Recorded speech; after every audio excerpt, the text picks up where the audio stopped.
भाजपा के प्रदेश अध्यक्ष वीडी शर्मा धमकी पर उतर आएंगे, ये किसी को उम्मीद नहीं थी, लेकिन उन्होंने ऐसा किया है। अब मामला समझते हैं कि आखिरकार वीडी शर्मा ने किसे धमकाया है, क्यों धमकाया है और किस मामले पर धमकाया है। चर्चा इस पर होनी चाहिए। नमस्कार, स्वीकार कीजिएगा, मेरा नाम कृष्णपाल राठौर है और आप महारो मध्य प्रदेश का स्पेशल शो देख रहे हैं।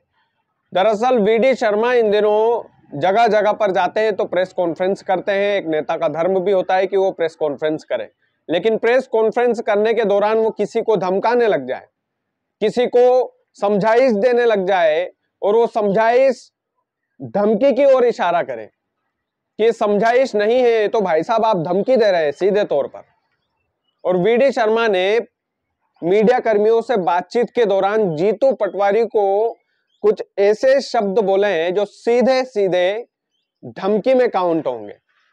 सबसे पहले मामला समझते हैं कि आखिरकार पूरा मामला क्या है।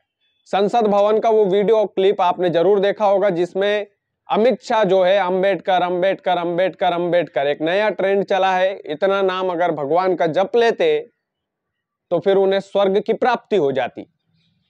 ये बाबा साहेब अंबेडकर के लिए ये शब्द अमित शाह के लिए थे, अमित शाह ने लिए थे, माफ कीजिएगा। उसके बाद में अमित शाह का देश भर में विरोध शुरू हुआ। फिर भाजपा के तमाम सारे जो नेता हैं वो इस सफाई में लग गए कि बाबा साहेब अंबेडकर का जितना हम सम्मान करते हैं उतना तो विपक्षी करते ही नहीं है। और इसी कड़ी में जीतू पटवारी जो है मध्य प्रदेश के अंदर बाबा साहेब की जन्म स्थली जीतू पटवारी के नेतृत्व में वहां पर महारैली होने जा रही है विपक्ष की, जिसमें राहुल गांधी भी शरीक होंगे, राहुल गांधी भी शामिल होंगे। और उस आयोजन के पहले जीतू पटवारी ने अमित शाह से बोला कि अगर थोड़ा बहुत भी पश्चाताप है, थोड़ी बहुत भी अगर शर्म हया बची हो, तो आप नाक रगड़कर माफी मांगिए बाबा साहेब की मूर्तियों पर जा जाकर। पूरे देश में आपको रैली निकालना चाहिए, पश्चाताप रैली निकालना चाहिए आपको। जिस तरीके की बदतमीजी आपने सदन में की है, तो आपको पश्चाताप रैली निकालना चाहिए देश में। जीतू पटवारी का जैसे ही ये बयान वायरल हुआ, उसके बाद वीडी शर्मा ने प्रेस कॉन्फ्रेंस की और उन्होंने भाजपा को महान बताया। जाहिर सी बात है, बताना धर्म भी है। दूसरी चीज बताया तो बताया, लेकिन बोले कि जितना सम्मान हम बाबा साहेब का करते हैं उतना सम्मान विपक्ष ने कभी नहीं किया। अगर करते तो आज जो जन्म स्थली है कांग्रेस के राज में ही सुधर चुकी होती, उसका कायाकल्प हो चुका होता। बाबा साहेब अंबेडकर की जो जन्म स्थली है महू, वहां का कायाकल्प क्यों नहीं किया कांग्रेस ने भी राज किया है इस प्रदेश पर। तो चलिए, ये भी जायज बात है वीडी शर्मा की। लेकिन उसके बाद एक शब्द वीडी शर्मा ने बोला कि जीतू पटवारी सोच समझकर बोले कि वो किसके खिलाफ बोल रहे हैं। आप सोचिए, अमित शाह क्या भगवान है क्या? विपक्ष के नेता क्या उनके खिलाफ बोल भी नहीं सकते क्या? सीधे तौर पर ऑन कैमरा वीडी शर्मा ने ये शब्द बोले हैं कि जीतू पटवारी सोच ले, समझ ले, उसके बाद बोले कि वो किसके खिलाफ क्या बोल रहे हैं। ये तो एक तरीके से आप समझाइश नहीं दे रहे हैं, तो धमकी दे रहे हैं। वीडी शर्मा जी से एक सवाल पूछा जाना चाहिए। सवाल ये पूछा जाना चाहिए कि वीडी शर्मा जी, क्या आपने राहुल गांधी के लिए आज तक कुछ नहीं बोला है? क्या आपने सोचा समझा नहीं है? क्या आप सोच समझकर नहीं बोलते हैं कि आप किसके खिलाफ बोल रहे हैं?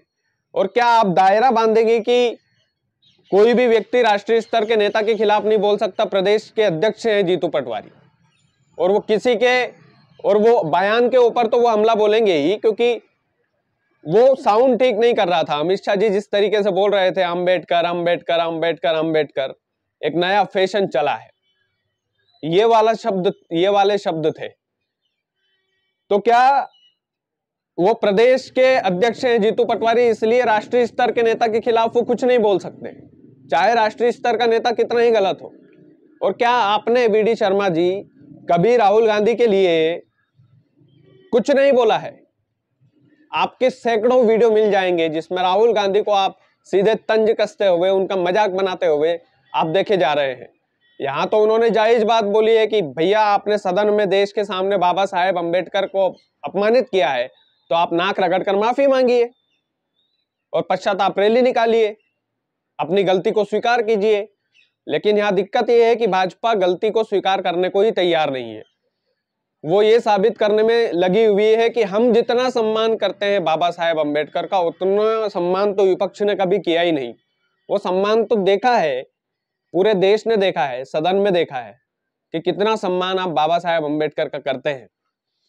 तो कुल मिलाकर बात यह है कि आप प्रदेश के अध्यक्ष हैं वीडी शर्मा जी, और आपसे इस तरीके की इनडायरेक्ट धमकी की उम्मीद नहीं थी कि आप विपक्ष के मजबूत नेता को इस तरीके से धमकाएंगे, डराएंगे और ये बोल देंगे कि सोच समझकर बोलना, किसके खिलाफ क्या बोल रहे हो। ये गलत बात है, ये सरासर गलत बात है। और क्योंकि मध्य प्रदेश में तो आपकी पूर्ण बहुमत की सरकार है, मध्य प्रदेश में तो आप पूर्ण बहुमत के साथ बैठे हुए हैं, उसके बाद भी एक व्यक्ति ने पूरी तरीके से तहलका मचाया हुआ है और उसके खिलाफ भी आप इस तरीके की बात करोगे। विपक्ष का धर्म होता है वीडी शर्मा जी कि वो आप गलत करें तो आपको चेताए, आपको बताएं कि आप यहाँ पर गलत है, और वो राष्ट्रीय स्तर के नेता के खिलाफ भी जाएगा। अगर वो गलती करेगा तो वो उसको भी टोकेगा। भले ही वो प्रदेश में राहुल गांधी आ रहे हैं तो किसके लिए आ रहे हैं? बाबा साहेब अम्बेडकर की जन्मस्थली के लिए आ रहे हैं। और जन्मस्थली पर आना क्यों पड़ा? क्योंकि अमित शाह ने भाषण दिया था ऐसा सदन के अंदर। तो ये कहीं ना कहीं ये विपक्ष के लिए भी ठीक नहीं है। अगर आप इस तरीके की भाषा का प्रयोग करते हैं कि आप सोच समझ कर बोलिए किसके खिलाफ क्या बोल रहे हैं। अरे अमित शाह जी है, देश के गृह मंत्री है, उनका पूरा सम्मान है, लेकिन अगर गलती करेंगे तो विपक्ष का नेता नहीं टोकेगा तो कौन टोकेगा? अगर गलती करेंगे अमित शाह जी तो पत्रकार नहीं टोकेंगे तो कौन टोकेगा? ये सबसे बड़ा सवाल है और होना भी चाहिए। और बकायदा आप इतने मंजे हुए नेता है, मैं तो आपको फॉलो भी करता हूं, सारी चीजें हैं, लेकिन इस तरीके की भाषा शैली, आक्रोश में आकर बोलना विपक्ष के नेता के लिए, ये पर्सनली मेरे विचार है ये कि मुझे तो ठीक नहीं लगा। मुझे तो ऐसा लगा कि सीधे तौर पर आप जीतू पटवारी को डरा रहे हैं, धमका रहे हैं। बाकी सबकी अपनी अपनी समझ है। और महू वाली रैली जो है जिसमें राहुल गांधी आ रहे हैं, वो बड़े पैमाने पर रैली होने जा रही है एक तरीके से। आप ये सोचिएगा कि वो रैली जो है वो कोई छोटी मोटी रैली नहीं होगी। वो ऊपर से लेकर नीचे तक भाजपा संगठन को कहीं ना कहीं झकझोरेगी तो सही, कहीं ना कहीं ये मजबूर करेगी कि ये बाबा साहेब अम्बेडकर के ऊपर सफाई दे। और आने वाले जो फील्डिंग है वो कहीं ना कहीं दलितों के ऊपर कांग्रेस जमा रही है। और खैर बाबा साहेब अम्बेडकर ने तो सभी के ऊपर उपकार किया है, किसी की जागीर नहीं है वो पूरा देश जानता है कि आज खुली हवा में सांसें ले पा रहे हैं, आज़ादी के साथ बोल पा रहे हैं, आज़ादी के साथ घूम पा रहे हैं। तो उसमें एक बहुत बड़ा योगदान बाबा साहेब अम्बेडकर का है।